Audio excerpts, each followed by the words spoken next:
morning students. I am BK Singh. It is my 6th lecture on natural resources biology for class 9th. In this class I will describe about oxygen cycle. Oxygen earth crust में एबोंडेंट amount में पाया जाता है। ये oxide के रूप में भी, मेटल जो होते हैं ना ऑक्साइड के रूप में, जैसे एल्युमिनियम ऑक्साइड, आयरन है तो ये हेमेटाइट है ना, इस तरह से सिलिकॉन सिलिकेट के रूप में, कार्बोनेट के रूप में है ना, सल्फेट के रूप में, इस तरह के मेटल जो अलग अलग फॉर्म में जो अर्थ क्रस्ट में पाए जाते हैं, सब में ऑक्सीजन वहां पर उपस्थित रहता है। यह एलिमेंटल फॉर्म में एनवायरमेंट में 21% के रूप में रहता है ऑक्सीजन, है ना। तो हम देखेंगे कि इस ऑक्सीजन का किस तरह से बायोजियो केमिकल साइकिल के माध्यम से इसका रोटेशन होता है, इस ऑक्सीजन साइकिल को यहां पर देखना है। तो जो ऑक्सीजन एटमॉस्फेयर में पाया जाता है, इस ऑक्सीजन का यूज जितने लिविंग ऑर्गेनिज्म हैं सब कोई रेस्पिरेशन के रूप में करते हैं। जब ब्रीथिंग के रूप में ऑक्सीजन को हम लोग भीतर लेते हैं तो यह ऑक्सीजन सेल के भीतर सेलुलर रेस्पिरेशन के माध्यम से तरह तरह के वेरियस वर्क को परफॉर्म करने के लिए जो एनर्जी सप्लाई होती है बॉडी में, तो सेल के भीतर जो एनर्जी एटीपी के रूप में जो बनता है, एक तो ग्लूकोज के टूटने से 36 मोलिक्यूल एटीपी का फॉर्मेशन होता है। उस एटीपी के फॉर्मेशन में रेस्पिरेशन के माध्यम से ही होता है, जो एरोबिक रेस्पिरेशन कंप्लीट होता है, और उसके माध्यम से एटीपी का फॉर्मेशन सेल के भीतर होता है। तो उसमें और जो फूड मटेरियल होता है उसका ऑक्सीडेशन ऑक्सीजन की उपस्थिति में ही होता है। जैसे मान लो देखो, ये C6H12O6 ग्लूकोज या ऑक्सीजन की उपस्थिति में जब इसका ऑक्सीडेशन होगा सेल के भीतर, तब जाकर ये बनता है, यानी सेलुलर रेस्पिरेशन हुआ तब ये टूटेगा, तो बनता है कार्बन डाइऑक्साइड, वाटर और प्लस एनर्जी। एनर्जी बॉडी में बनता है किस रूप में? ATP, adenosine triphosphate. एक तो ग्लूकोज टूटता है तो पूरा 38 मोलिक्यूल एटीपी का बनता है ना। कंप्लीट ऑक्सीडेशन होगा फूड मटेरियल का। बैलेंस करने के लिए यहां 6 लगा सकते हो, 6 बैलेंस हो जाएगा। तो यहां जो होता है रेस्पिरेशन लिखे हैं, रेस्पिरेशन में चाहे प्लांट हो चाहे एनिमल हो, इस ऑक्सीजन का यूज करते हैं।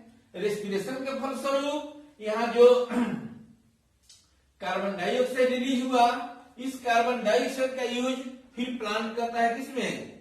फोटोसिंथेसिस में।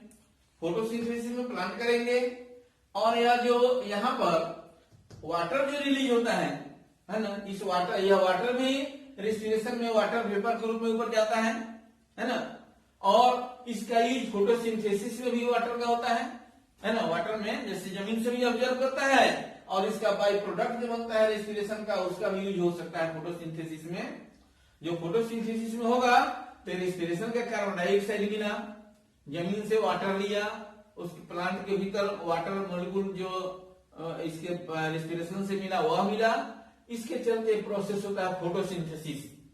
तो फोटोसिंथेसिस जो होगा उसमें, तो इसमें क्या होता है? जस्ट इसके अपोजिट, फोटोसिंथेसिस में कार्बन डाइऑक्साइड और वाटर लिया जाएगा, और तब ये ग्रीन प्लांट जो होते हैं,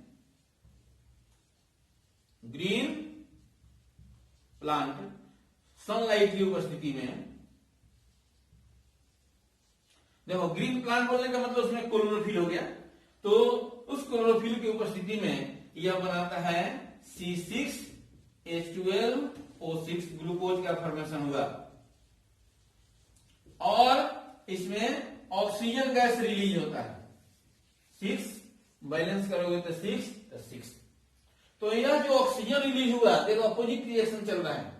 यहां जो ऑक्सीजन रिलीज होता है फोटोसिंथेसिस में, तो यही ऑक्सीजन फिर चला गया एटमॉस्फेयर में, तो यह ऑक्सीजन फिर कहां चला गया? एटमॉस्फेयर में चला गया।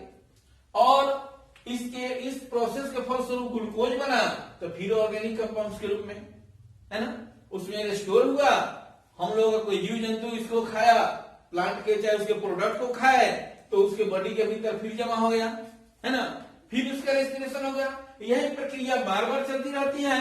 इस तरह से ऑक्सीजन जो है वह एटमॉस्फेयर में आ जाता है। एटमॉस्फेयर में ऑक्सीजन के आने का एक ही प्रोसेस है, फोटोसिंथेसिस।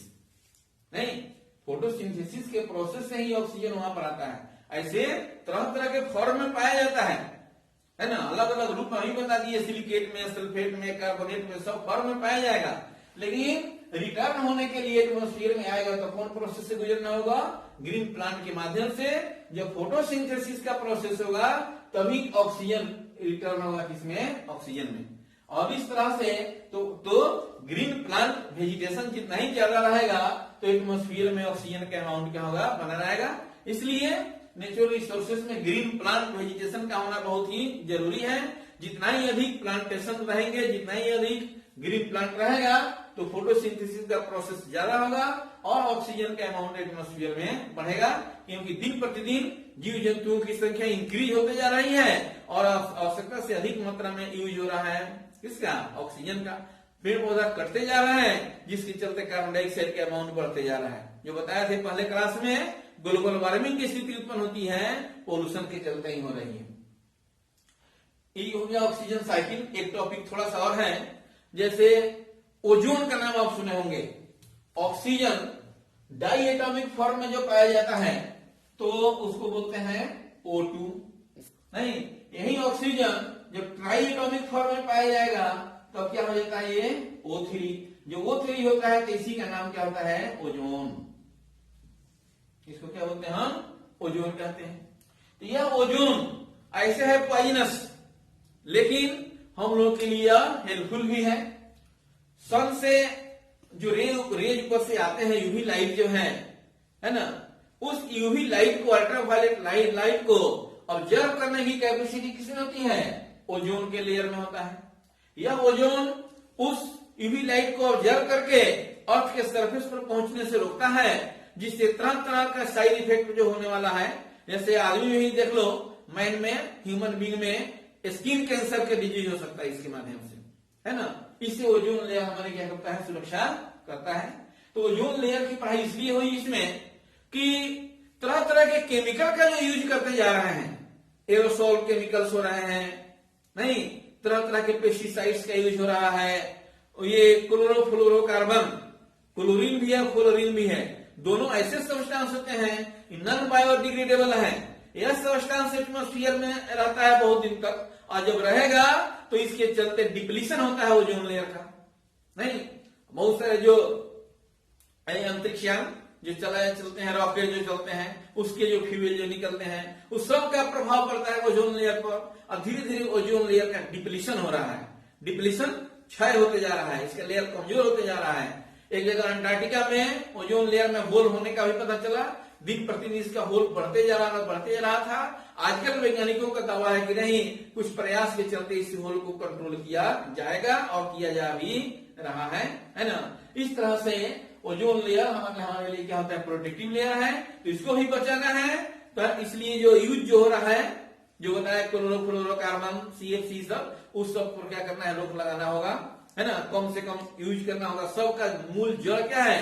पॉपुलेशन इंक्रीज जो करता है, जनसंख्या में जो वृद्धि हो रही है, जितना भी रिसोर्सेस को हम पढ़ाए कंजर्व करने का, केवल वही नहीं तो लिमिटेड अमाउंट में उसका यूज किया जाए, तो नेचर को अपने आप पावर होता है कि सबको बैलेंस करके चलता है। लेकिन ह्यूमन एक्टिविटी के चलते इसका अमाउंट इतना अधिक कम कर दिया जाता है, जिसका बैड इफेक्ट हम लोग पर पड़ता है। इसलिए इस चैप्टर को पढ़ने का मूल उद्देश्य यही हुआ कि नेचर एंड नेचुरल रिसोर्सेज को हमेशा कंजर्व रखें। कंजर्व रखेंगे तो हमारा लाइफ साइकिल ठीक ढंग से क्या होगा? गुजरेगा। इस पर कोई किसी तरह की हानि नहीं होगी। तो it is the last lecture on natural resources. ठीक है, अगर कोई प्रॉब्लम होगा तो फिर हमसे कांटेक्ट कीजिएगा, है ना।